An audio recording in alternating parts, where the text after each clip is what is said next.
માતાજી મિત્રો, જય દાદા દ્વારકાથી, જય ભગવાન. કેમ છો બધા? મજામાં ને મિત્રો? આજે આપણે વાત કરીએ હળવું જીવન. જીવનમાં હળવાશ ક્યારે અનુભવાય?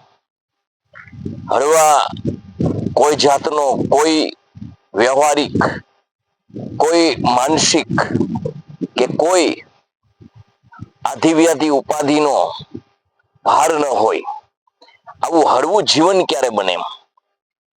આપણા જીવનની અંદર સંસાર છે એટલે કઈ ને કઈ રહેવાનું, પણ એ ભાર ન લેતા કાયમી માટે હળવું જીવન ક્યારે બને?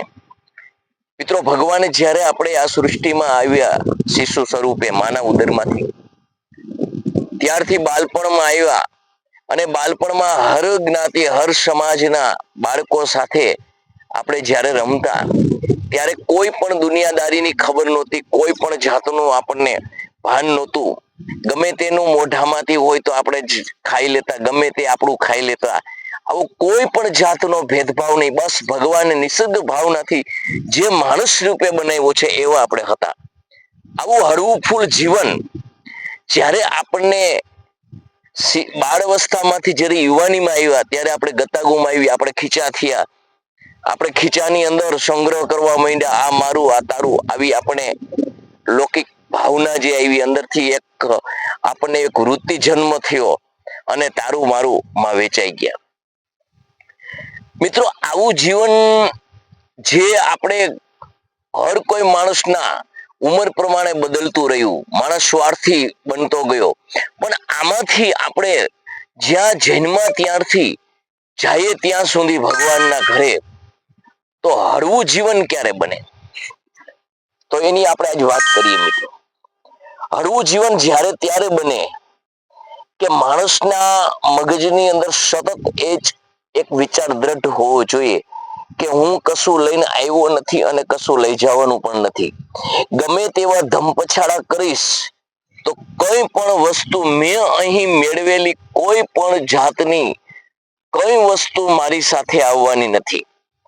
મારું પોતીકું છે, જે મારું જાણું છું, મારો પરિવાર છે, મારો સમાજ છે, મારું કુટુંબ છે, મારો પુત્ર છે, મારી પત્ની છે, કોઈ પણ સાથે ન આવવાનું. બસ મારા કર્મ આવવાના છે. તો મારા કર્મ મારે કેવા બનાવવા? મારા કર્મથી મારે કાયમી માટે કેવું રહેવું એ મારે નક્કી કરવાનું છે. હું માણસ છું અને મારે માણસ રીતે હું જન્મો છું. હું જ્યારે જન્મો અને જ્યારે હું શિશુ અવસ્થામાં હતો, હું બાળપણમાં હતો, એ અનુભૂતિ મારે કાયમી માટે રાખવી છે, એ જીવન મારે કાયમી માટે રાખવું છે. તો એ કઈ રીતે બનાવવું? અને આ જે જીવન છે, જે હળવું જીવન હતું, કોઈ જાતની ચિંતા નહોતી, કોઈ જાતનો મોહ નહોતો, કોઈ જાતનું મેળવવાની કે ખોવાની ભાવના નહોતી. આવું જીવન એટલે હળવું જીવન. મિત્રો, આવું હળવું જીવન ત્યારે જ બને કે સતત માણસની સમૃદ્ધિની અંદર આજે હું એક ટિકિટ લઈને આવ્યો છું. માનવ શરીર જે મારા કર્મ પ્રમાણે ભગવાને આપ્યું છે, અને એ પૂર્ણ થાય એટલે મારે અહીંથી જવાનું છે. આ વિચાર માણસના જીવનની જ્યારે દ્રઢ થાય ને, મારે મારાને મેળવીને દેવાનું છે, મારે અહીં સંસાર રૂપી જન્મ લીધો તો મારે સંસાર કરવાનો છે, મારે લગ્ન થશે, મારે પુત્ર પરિવાર થશે. પરંતુ હું કોકનો પુત્ર હતો, હું કોકના પરિવારમાંથી આવ્યો છું અને મારે એના પરિવારનો સદસ્ય હવે મારો પરિવાર થવાનો છે. છતાં મારા જે પૂર્વજો હતા, મારા પિતા હતા, મારો પરિવાર હતો, એને મારા માટે કર્યું ન કર્યું, છતાં મારું જીવન ચાલ્યું. આવું જીવન મારું ચાલ્યું છે તો બીજાનું પણ ચાલવાનું છે. તો મારે મારા પરિવારને, મારા કુટુંબને, મારા પુત્રને મારે પરસીનાનું જ આપવું છે. મારા પરસીનાથી મારે પૂરું થાય એટલું જ મારે ખર્ચ કરવું છે. મારા પરસીનાથી મારો વ્યવહાર ચાલે એટલું જ રહેવું છે. મારે કોઈ પણ નવા જાતના એવા ઉત્પાત નથી કરવા કે મારું જીવન વજન વાળું થાય. મારું જીવન મારું હળવું જીવન છે, હું ભગવાનને યાદ કરી શકું, ભગવાનના વિચાર વાગોળી શકું. આવા વિચારો મારા જીવનમાં લાવવા માટે મારે આધિ વ્યાધિ ઉપાધિના કોઈ વિચારો નથી લેવા. મારે કોઈ જાતનું લઈ જવાનું નથી, મારે કઈ છોડી જવાનું નથી. મારે બસ મારા કર્મ સાથે આવવાના છે. સારા કર્મ હોય તો સારા અને ખરાબ હોય તો ખરાબ.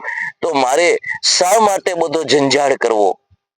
હું ગયા પછી પણ અહીંયા શું થવાનું એ મને ખબર નથી, અને હું દઈને જઈશ એ પણ એ સાચવી શકશે કે નહીં એ પણ મને ખબર નથી.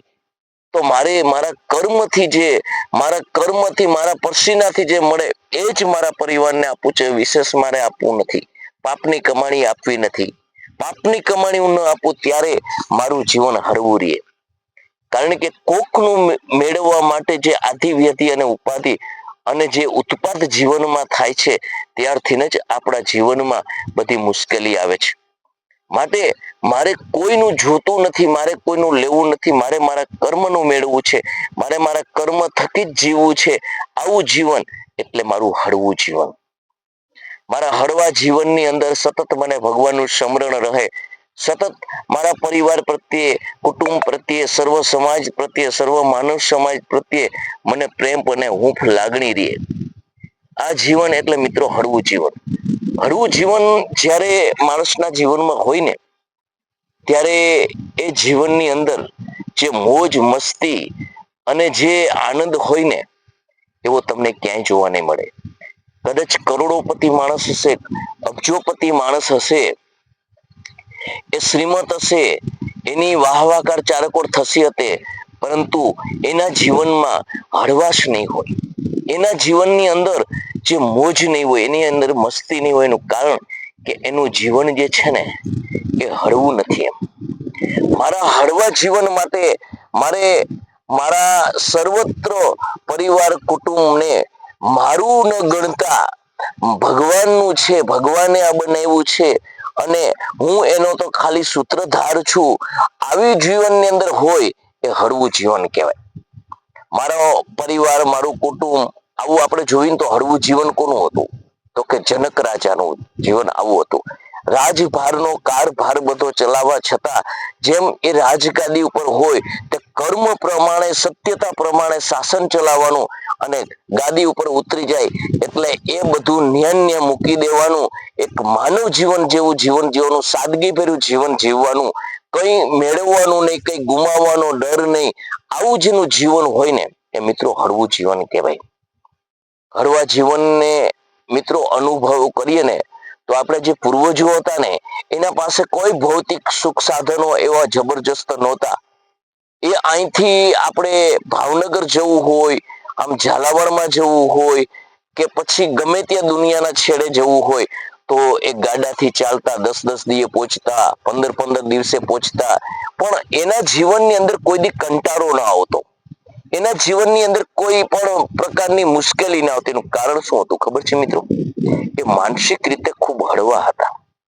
એને કોઈ મેળવવાનો કે ગુમાવવાનો ડર નહોતો. બસ આજનું થયું અને ઈશ્વરે આપ્યું, મહેનત મજૂરીથી આપ્યું, મહેનત કરીને મેળવ્યું, તો કાલ પણ એ જ આપશે. આવી એને દ્રઢતા હતી, આવો વિશ્વાસ હતો ઈશ્વર પ્રત્યે, ભગવાન પ્રત્યે આવો ભરોસો હતો. આજે આપણે માણસનું હળવું જીવન કેમ નથી ખબર છે તમને? કે આપણે ખાઈએ છીએ થોડું અને ઉત્પાદ જાજો છે. આપણું મેળવેલું ફૂગી ખાઈ જાય છે, આપણું મેળવેલું સડી જાય છે, પણ આપણને ભેગું કરવામાં સંતોષ નથી. આપણે પાપની કમાણી ભેગી કરીએ, આપણે કોઈના કર્મની કમાણી ભેગી કરીએ, આપણે ગમે ત્યાંથી સગા ભાઈનું આપણે મેળવીને ભેગું કરીએ. કારણ કે આપણા જીવનમાં સતત એવો ડર છે કે મારી પ્રજાનું શું થશે, મારા કુટુંબનું શું થશે, મારા પુત્રનું શું થશે. આ જે મોહ છે ને એ માણસને ભારે કરી નાખ્યો છે, હળવો નથી રહેવા દીધો. એટલા માટે જ મિત્રો કહું છું કે કોઈને નભારી દેવાનું નથી, કોઈનું જીવન ચલાવી દેવાનું નથી. તમારું મેળવેલો તમારો જ પુત્ર વાપરશે એ નક્કી નથી. તમારો પુત્ર કેટલું જીવશે, ક્યાં રહેશે, ક્યાં જાશે, કેવું એના વિચાર વળાંક લેશે, અને તમે નથી કંઈ આપ્યું તો તમારાથી પણ શ્રેષ્ઠ થશે, આવું આવું જીવનમાં જેનું એના જીવનમાં જે લખ્યું છે ને એ ઈશ્વરને ખબર છે. માટે શા માટે બધું આ ખોટા ઉત્પાત કરવાના? સત્ય કર્મનું મેળવવાનું, સત્ય કર્મનું ખાવાનું અને સત્યતાથી ચાલવાનું, આવું જીવન હશે ને મિત્રો, એટલે તમારું હળવું જીવન કહેવાય. ક્યાંય પણ તમે બેઠા હોય, તમને મોબાઈલની યાદ ના આવે, તમને તમારા પરિવારની ખોટી યાદ ના આવે, તમને તમારા મારું આ પોતીકું છે અને આ પારકું છે આવો ભેદ ના આવે, એને મિત્રો હળવું જીવન કહેવાય. જીવન ઘણા પ્રકારના હોય છે અને જીવનથી માણસ ઘણું ઘણું મેળવે છે, કંઈક કંઈક ગુમાવે છે, પરંતુ જીવનની અંદર આપણે હળવું જીવન જો કરવું હોય, હળવાશથી જીવવું હોય, હળવું અનુભવવું હોય,